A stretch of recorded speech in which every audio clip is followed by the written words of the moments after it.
नमस्कार दोस्तों। आज हम सॉल्व करेंगे staff and welfare inspector 35% quota का क्वेश्चन पेपर। ये एग्ज़ाम ईस्टर्न रेलवे द्वारा 30 अप्रैल 2022 को कंडक्ट की गई थी। यह इस क्वेश्चन पेपर का सेकंड पार्ट है। फर्स्ट पार्ट में हमने 65 तक के क्वेश्चन को सॉल्व कर लिया था। तो अभी हम सेकंड पार्ट स्टार्ट करेंगे। तो सेकंड पार्ट का फर्स्ट क्वेश्चन यानी क्वेश्चन नंबर 66 है। A railway servant who retired on 31st March 2022 had shifted his residence from railway quarter after retirement. The distance of his new residence in Delhi is less than 20 km from his railway quarter. He will be entitled for CTG at the rate of यानी 31/3/2022 को सेवानिवृत्त हुए एक railway सेवक ने सेवानिवृत्ति के बाद रेलवे क्वार्टर से अपना आवास स्थानांतरित कर दिया था। दिल्ली में उनके नए आवास की दूरी उनके रेलवे क्वार्टर से 20 किलोमीटर से कम है। वह सीटीजी के लिए पात्र होंगे। रिसेंटली रेलवे बोर्ड ने एक गाइडलाइन इशू की है जिसके अनुसार ये 20% का क्लॉज हटाया गया है। केवल रिटायर्ड रेलवे एम्प्लॉय को एक सेल्फ डिक्लेरेशन देना होगा कि उन्होंने अपना रेसिडेंस चेंज किया है और उन्हें 1/3 of 80% basic pay of last month इतना सीटीजी मिलेगा। तो आंसर ये करेक्ट होगा। Question number 67, reduction to a lower time scale of grade is a penalty. यानी कोई एक पेनल्टी है जिसे रिडक्शन किया जाता है lower time scale of grade में। यानी कोई एम्प्लॉय यदि 4200 जीपी में है या फिर लेवल 6 जिसे कहते हैं और उसे लेवल 5 में रिडक्शन किया जाता है तो कौन सी पेनल्टी होगी? तो यह मेजर पेनल्टी होगी। लेकिन यह यदि रिडक्शन टू ए पे होता तो यह माइनर पेनल्टी हो सकती थी यदि लेस दैन 3 इयर्स हो। Next question, the quantum of maternity leave is days. मातृत्व अवकाश की मात्रा कितने दिन की है? यानी मातृत्व अवकाश कितने दिन तक मिल सकता है? तो वो है 180 days. Next question, question number 69, how many days of LAP and LHAP in a calendar year can be credited to an employee. यानी एक वर्ष कैलेंडर वर्ष में LAP और LHAP के कितने दिन कर्मचारी को जमा किए जा सकते हैं? तो LAP हमें 30 डेज मिलती है और LHAP 20 डेज क्रेडिट होती है। यह 1 जनवरी और 1 जुलाई को 15 days LAP and 10 days LHAP credit होती है। नेक्स्ट क्वेश्चन, MSOP यानी modern schedule of power which indicates. ये क्या दर्शाता है? MSOP शक्ति की आधुनिक अनुसूची है जो इंगित यानी क्या है, किसके लिए है? तो ऑप्शन देखते हैं, the checks and scope of administrative power of an authority. यानी प्राधिकरण की प्रशासनिक शक्ति की जांच और दायरा, यानी किस ऑफिसर को उसकी क्या शक्तियां हैं, उसके क्या अधिकार है, यह दर्शाता है। How the electrical department should distribute energy resource. विद्युत विभाग को ऊर्जा संसाधनों का वितरण कैसे करना है, यह नहीं है। How the PHODs will be posted in hierarchy. PHODs को एक पदानुक्रम में कैसे पोस्ट किया जाएगा, यह भी नहीं। इसका फर्स्ट जो ऑप्शन है ये यही सही है। SOP में शेड्यूल ऑफ पावर्स में वही है, एडमिनिस्ट्रेटिव पावर्स बताए गए हैं किसी अथॉरिटी की। Next question, minimum qualifying service for getting pension is. Pension पाने के लिए न्यूनतम अर्हक सेवा कितनी है? तो ये है 10 years. Question number 72, standard form used for imposition of minor penalty is. Minor penalty impose करने के लिए कौन सा स्टैंडर्ड फॉर्म यूज़ किया जाता है? तो ये है SF11। इसके लिए अलग से वीडियो बनाया गया है, आप उसे भी देख सकते हैं। SF5 जो है यह है मेजर पेनल्टी के लिए ये फॉर्म यूज़ किया जाता है, और सस्पेंशन के लिए SF1 यूज़ किया जाता है, और SF2 जो है वह डीम सस्पेंशन के लिए यूज़ किया जाता है। Funeral charges for death of railway employees be given in each case. प्रत्येक मामले में रेल कर्मचारियों की मृत्यु के लिए अंतिम संस्कार शुल्क दिया जाना चाहिए। इसके लिए RBE नंबर 104/2019 दिया गया है। इसमें फ्यूनरल एडवांस या फ्यूनरल चार्जेस ऐसे कुछ वर्ड नहीं दिए हैं, लेकिन इसमें scheme for providing immediate relief, ये जो है यह scheme for providing immediate relief to the families of railway servants who die while in service। यह पहले 15,000 था, लेकिन अभी इसे 25,000 कर दिया है, तो मेरे अनुसार यह ऑप्शन डी करेक्ट रहेगा। इसे अभी 25,000 कर दिया है, पहले ये 15,000 था। नेक्स्ट क्वेश्चन पे चलते हैं। Question number 74। Subletting of government accommodation is violation of. सरकारी आवास को उपकिराए पर देना किसका उल्लंघन है? यानी कोई एम्प्लॉय यदि अपने सरकारी आवास को किराए पर देता है तो कौन से कंडक्ट रूल का या आचरण नियम का उल्लंघन होगा? तो यह है कंडक्ट रूल। इसमें कोई गवर्नमेंट लॉ नहीं है, राजभाषा रूल्स नहीं है, D&A रूल्स नहीं है, ये कंडक्ट रूल का अवलोकन होगा। तो इसमें कंडक्ट रूल ये 15 है।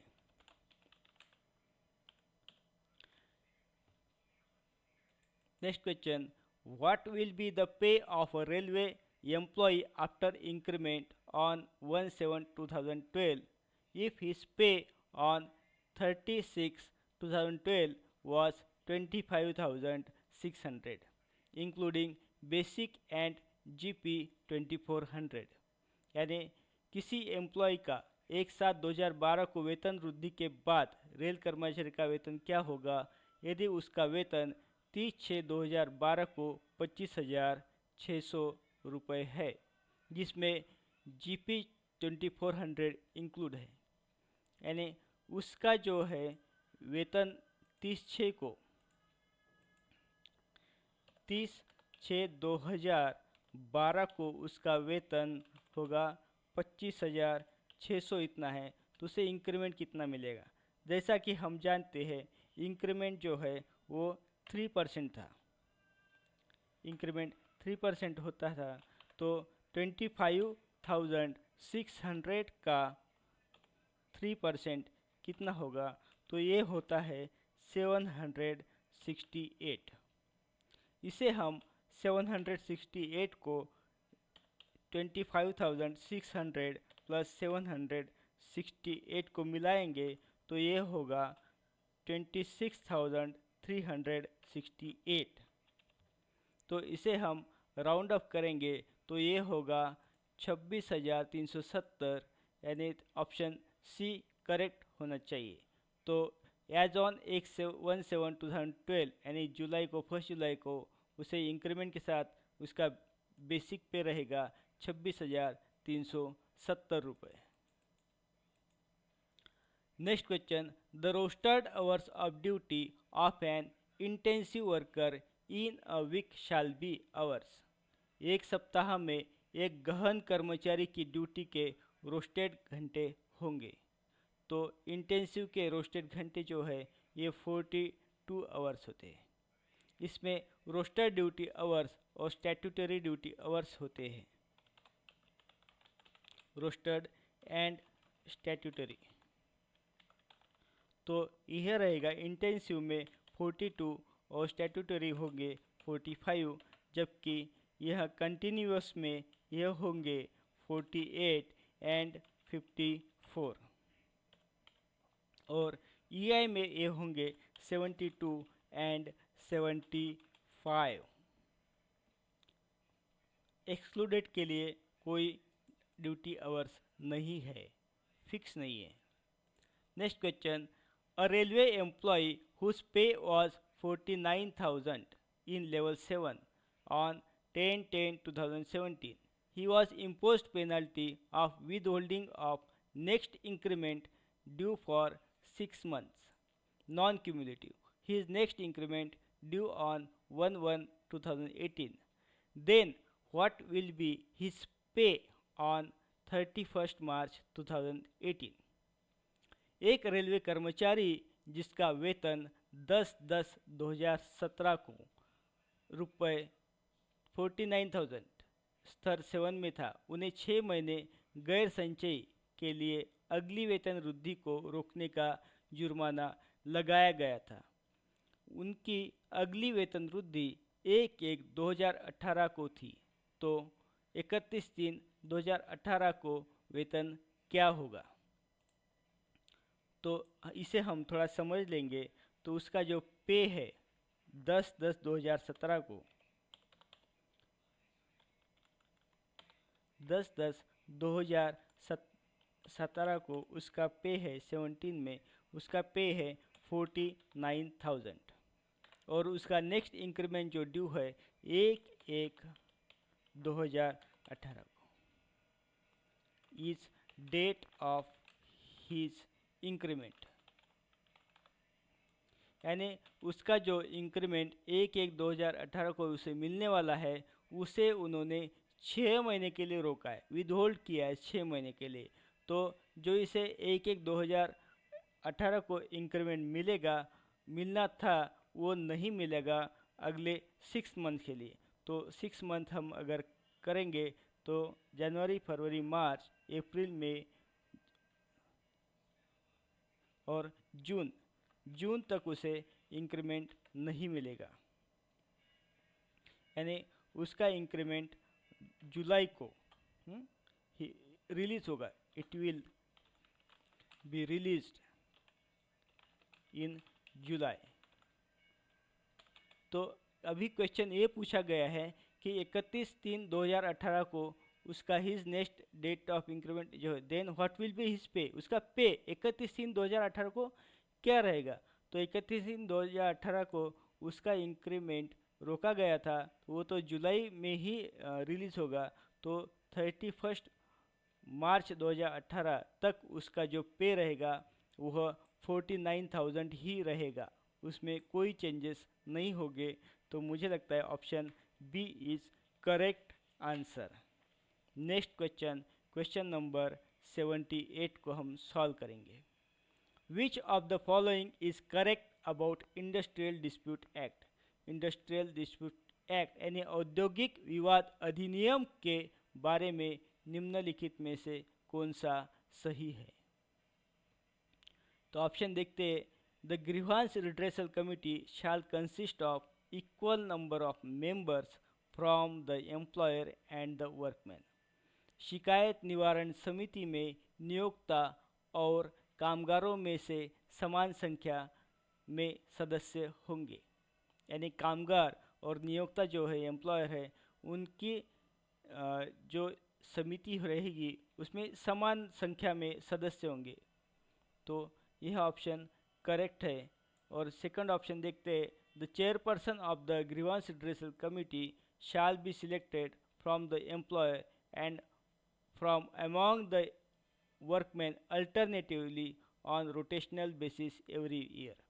शिकायत निवारण समिति के अध्यक्ष का चयन नियोक्ता और कामगारों में से वैकल्पिक रूप से हर साल रोटेशन के आधार पर किया जाएगा, यानी जो एम्प्लॉयर है उसके सदस्य और वर्कमैन जो है उनके सदस्यों में से अल्टरनेटिवली दोनों एक चेयरमैन रहेगा। यह ऑप्शन गलत होगा। तो मेरे विचार से ऑप्शन ए इज करेक्ट होना चाहिए। Option A is correct. Next question, which of the following is correct? निम्न में से कौन सा सही है? Night duty means employment during any part of the night from 10 PM to 6 PM।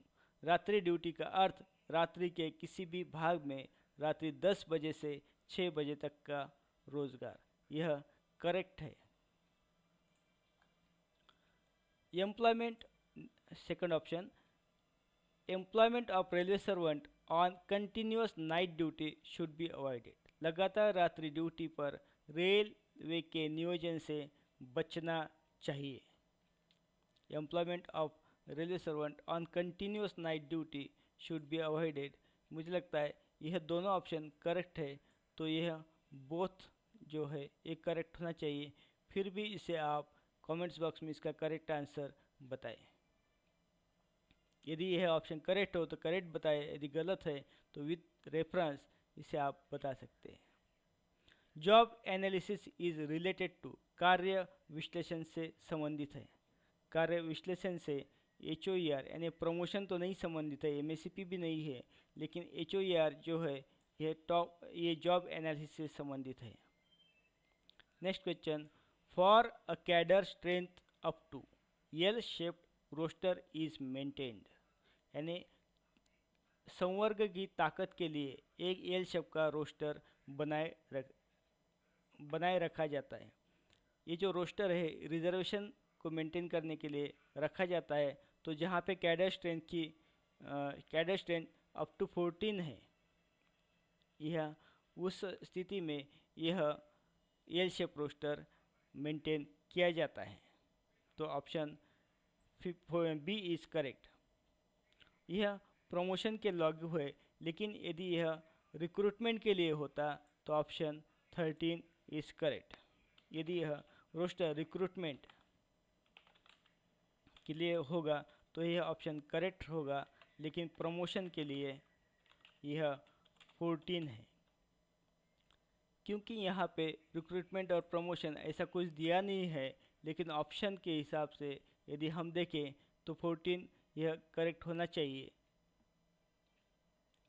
आपको ये वीडियो पसंद आता है तो अपने दोस्तों के साथ, साथियों के साथ इसे शेयर करें। एक एनालिसिस पे ये देखा गया है कि 60% हमारे साथी वीडियो को देखते हैं लेकिन सब्सक्राइब नहीं करते। तो आपसे विनंती है कि आपको यदि वीडियो पसंद आते हैं, ये चैनल पसंद है, आपकी तैयारी में हेल्पफुल लगता है, तो इसे आप सब्सक्राइब जरूर करें। Next question, who nominates the secretary of CSBFC at headquarter. मुख्यालय में CS यानी central staff benefit fund committee के सचिव को कौन नामित करता है? तो इसे नॉमिनेशन जो है वो GM करते हैं। तो option A is correct. Question number 83, SBF is credited with SBF को श्रेय दिया जाता है, यानी SBF में जो फंड होता है वो कहाँ से क्रेडिट किया जाता है? तो ये है ऑप्शन देखते हैं हम लोग। Annual grant from railway revenue से जो एनुअल ग्रांट दी जाती है। ऑल रिसीट्स ऑफ फाइन, जुर्माने की सभी रसीदें, और अनपेड वेजेस बियॉन्ड 3 इयर्स। तो मुझे लगता है ये तीनों ऑप्शन इस करेक्ट होंगे। तो ऑप्शन सी हमारा, ऑप्शन सी नहीं होगा, 1 एंड 3 है। ऑप्शन 1, 2 and 3, yes, option D is correct answer. Question number 84, the unavailed period of joining time admissible to railway servant is credited to his oblique her leave account.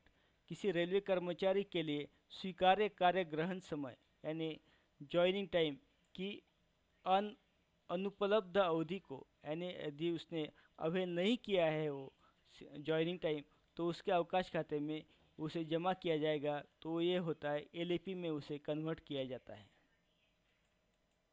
Next question, what is the minimum family pension? न्यूनतम पारिवारिक pension कितनी है? तो ये है 9000। इसमें maximum कितनी है वह आप कमेंट्स बॉक्स में बताएं। मैक्सिमम फैमिली पेंशन,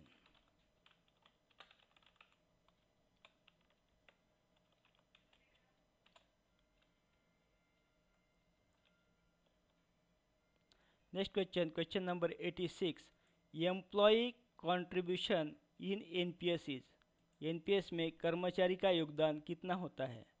तो ये होता है 10% ऑफ बेसिक पे plus DA,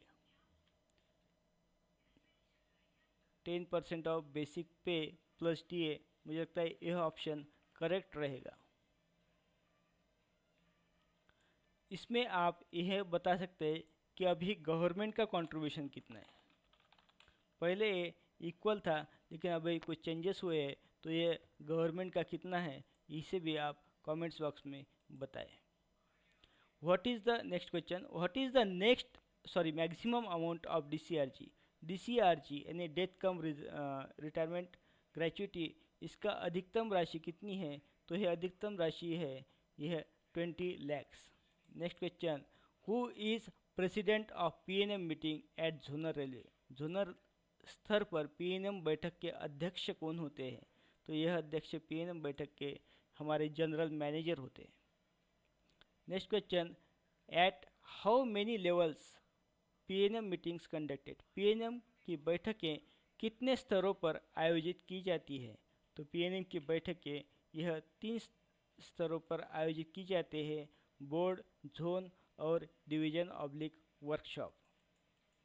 question number 90, application for registration of a trade union will be rejected if application does not contain, यदि आवेदन में शामिल नहीं है तो ट्रेड यूनियन के पंजीकरण के लिए आवेदन अस्वीकार किया जाएगा। यानी यूनियन को रजिस्टर्ड करने के लिए क्या कंडीशन है? तो उसमें ट्रेड यूनियन को अपने रूल्स वह डिफाइन करने होंगे। और दूसरा statement containing occupation and address of members making application, यानी आवेदन करने वाले सदस्यों के व्यवसाय और पते का विवरण उसमें होना चाहिए।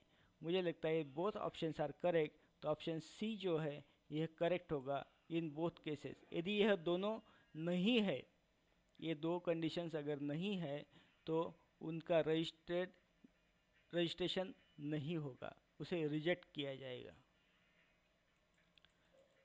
Next question, question number 91, which of the following is correct, निम्न में से कौन सा सही है? तो देखते हैं स्टेटमेंट में कौन सा सही होगा। पहला स्टेटमेंट है, workman who is employed in any industrial establishment can go on strike in breach of contract during the pendency of proceedings before a labour court, किसी भी औद्योगिक प्रतिष्ठान में कार्यरत कर्मकार यानी कोई भी कर्मचारी या श्रम न्यायालय के समक्ष कार्यवाही के लंबित रहने के दौरान अनुबंध के उल्लंघन में हड़ताल पर जा सकता है। यदि सिंपल भाषा में यदि कोई केस कोर्ट में पेंडिंग है, लेबर कोर्ट में पेंडिंग है, तो एम्प्लॉय हड़ताल पे जा सकते हैं, ऐसा स्टेटमेंट है। तो यह गलत होगा, क्योंकि यदि लेबर कोर्ट में कोई पेंडिंग है केस, तो एम्प्लॉय उसका डिसीजन आने तक उसे हड़ताल पे नहीं जा सकते। सेकंड है, workman who is employed in any industrial establishments can go on strike in breach of contract during the pendency of conciliation proceedings before a board, यानी किसी बोर्ड के सामने कोई इशू है जो कंसाइलेशन प्रोसीडिंग्स पेंडिंग है, तो उस पेंडेंसी के दौरान एम्प्लॉय क्या स्ट्राइक पे जा सकते हैं, यानी स्ट्राइक पे जा सकते हैं, ऐसा स्टेटमेंट है। तो यह दोनों ही गलत है। जब तक उसका फाइनल नहीं होता है, तो ये कोई भी कर्मचारी स्ट्राइक पर नहीं जा सकते। तो दोनों यह ऑप्शन होगा हमारा, सी करेक्ट होगा option.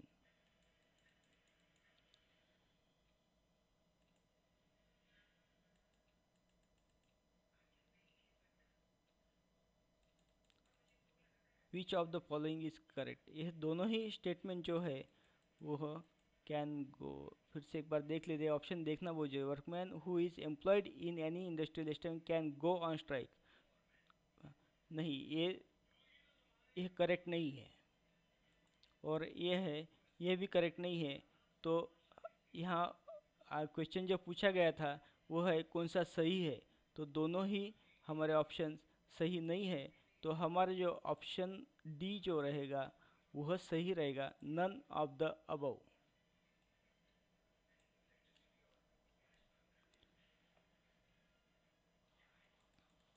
Next question, choose the correct statement, सही कथन चुने। MSP scheme was operative from 1/9/2008, 1/9/2008 से एमएसपी स्कीम लागू की गई थी, यह करेक्ट है। MSP is applicable for employees appointed on contract basis, contract basis पर जो एम्प्लॉय को अपॉइंटमेंट किया जाता है, क्या उन्हें भी यह लागू है? तो यह गलत है, तो यह सही जो है यह केवल 1 होगा। आपको यह बताना है कि यह कौन से पे कमीशन में लागू की गई थी। Question number 93, which among this is not a pensionary benefit, इनमें से कौन सा पेंशन लाभ नहीं है? ऑप्शन है gratuity, pension, commutation and encashment of leave, leave का नकदीकरण। तो मेरे विचार से ऑप्शन नंबर ये जो है एनकैशमेंट ऑफ लीव, यह करेक्ट ऑप्शन होगा। ये पेंशनरी बेनिफिट में नहीं आएगा, क्योंकि encashment of leave, encashment of leave is a benefit granted under the leave rules, CCS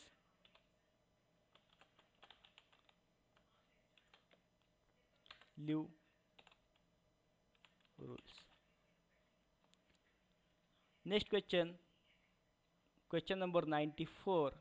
The general funds of a registered trade union can be spent on allowances to members on account of, यानी कोई एक registered trade union है, एक पंजीकृत trade union है कि सामान्य धनराशि सदस्यों को भत्तों पर खर्च की जा सकती है।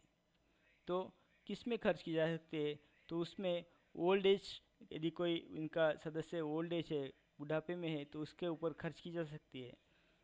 सिकनेस, बीमार है, तो उसके ऊपर खर्च की जा सकती है। और अनएम्प्लॉयमेंट ऑफ सच मेंबर, यदि वही कोई सदस्य बेरोजगार है तो उस पर खर्च की जा सकती है। तो यह ऑप्शन डी यह करेक्ट होगा।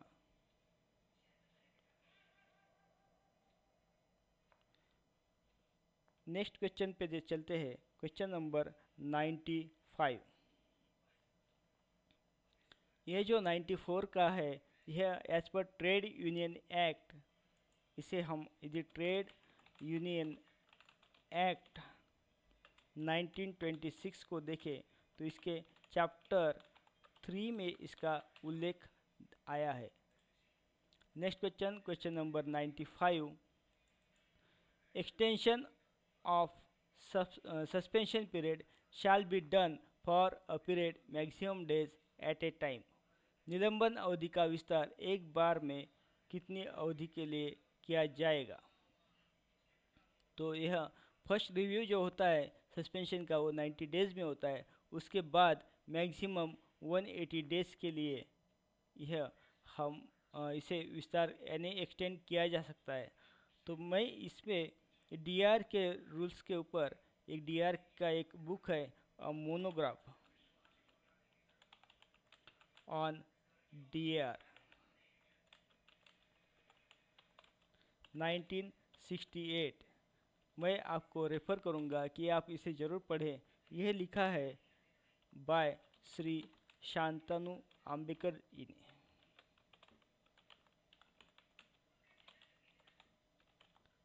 यह रिटायर्ड सीनियर डीपीओ है वेस्टर्न रेलवे के। ये बहुत अच्छी बुक है, आप इसे डीआर की जानकारी के लिए या डीआर अगर आपको पढ़ना है तो आप इसे ज़रूर रेफ़र करें।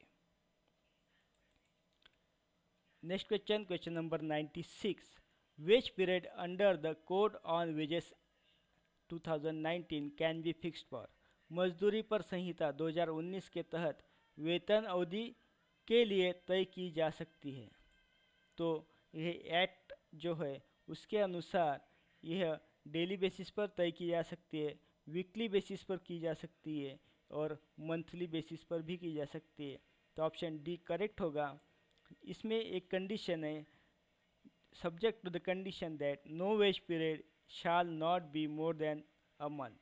ये 30 दिन से ज़्यादा का वेज पीरियड नहीं होना चाहिए, नॉट मोर देन 30 डेज। इस एक्ट को, यह जो the code on wages 2019 act है, इसे टेलीग्राम चैनल पर मैंने शेयर किया है, आप वहाँ से उसे देख सकते हैं। Question number 97, which of the following is correct? निम्न में से कौन सा सही है? Wage period under the code on wages 2019 can be fixed for a more than a month. अभी हमने देखा कि एक महीने से ज़्यादा का ये वेज पीरियड नहीं होना चाहिए, तो ये गलत होगा, यह सही नहीं है। Any payment made by an employee to the employer or his agent shall be deemed to be a deduction from his wages। किसी कर्मचारी द्वारा नियोक्ता या उसके एजेंट को दिया गया कोई भी भुगतान उसके वेतन में से कटौती समझा जाएगा। यह करेक्ट है, तो ऑप्शन हमारा 2 यह करेक्ट रहेगा, यानी बी ये करेक्ट रहेगा। इसे सॉल्व करते समय ऑब्जेक्टिव क्वेश्चंस को बहुत शांत दिमाग से, शांत माइंड से आप सॉल्व करिए, क्योंकि इसमें कन्फ्यूजन होता है। हमें प्रश्नों के उत्तर तो आते हैं, लेकिन ऑप्शन को टिक करने में बहुत गलती होने के चांसेस है। Next question, minimum amount of compensation under the employees compensation act 1923 will be payable in case of death of an employee resulted from injury in the course of employment is.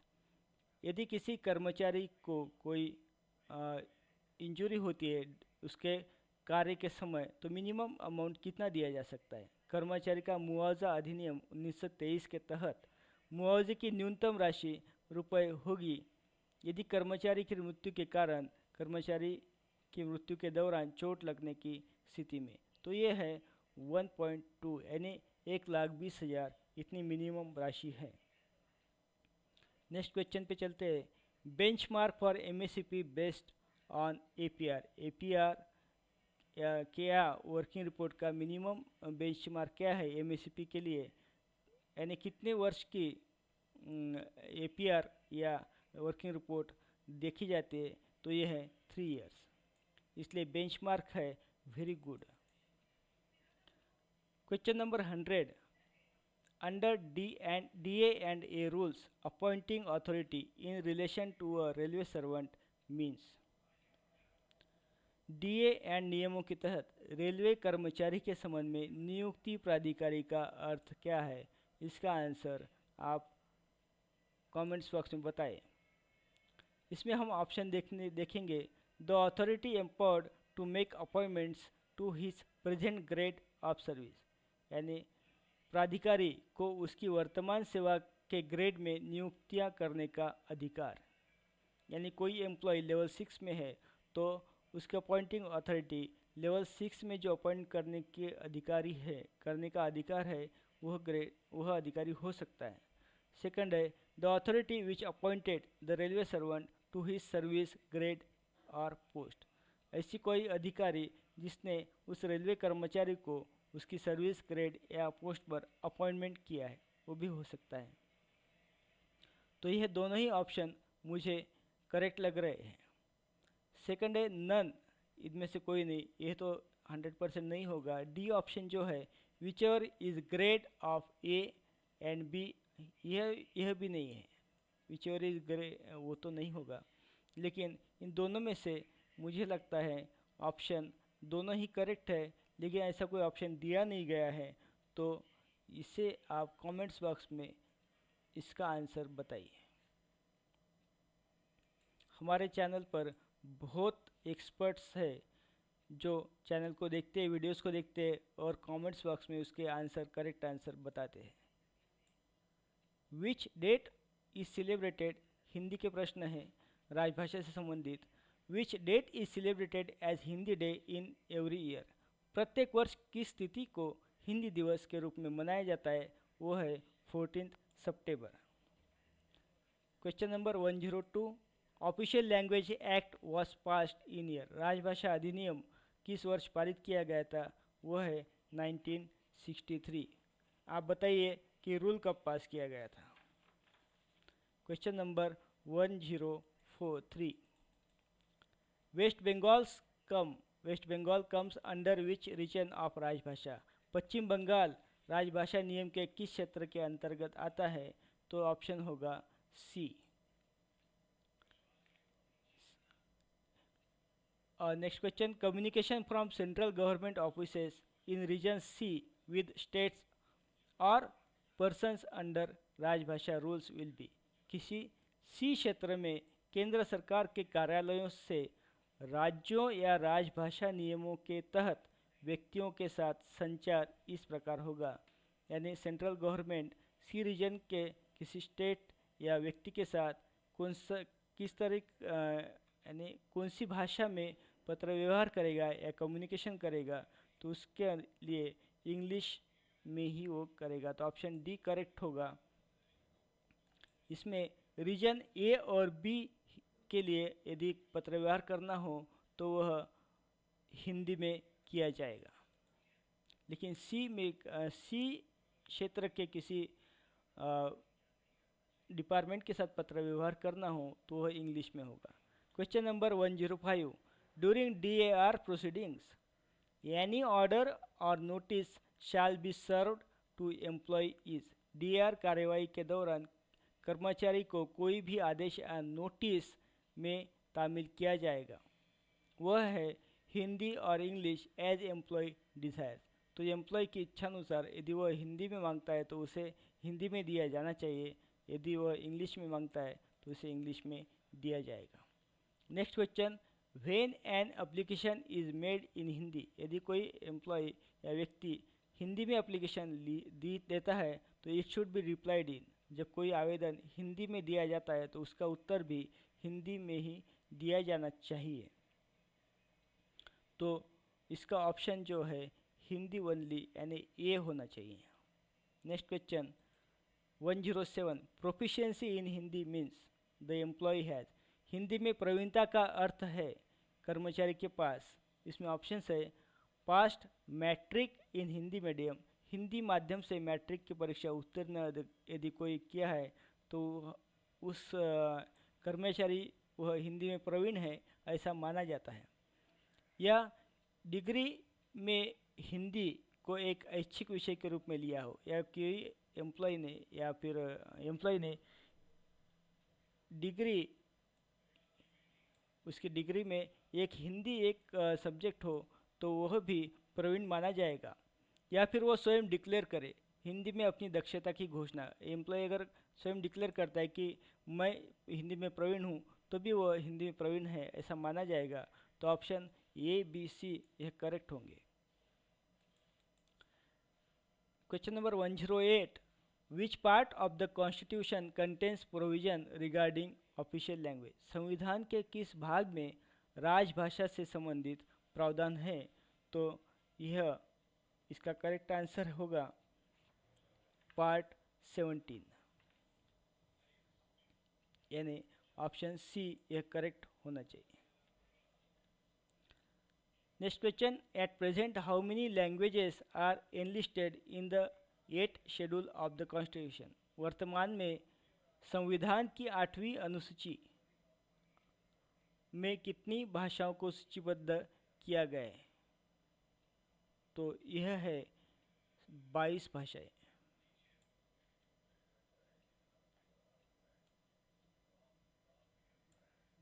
Next question, question number 1010।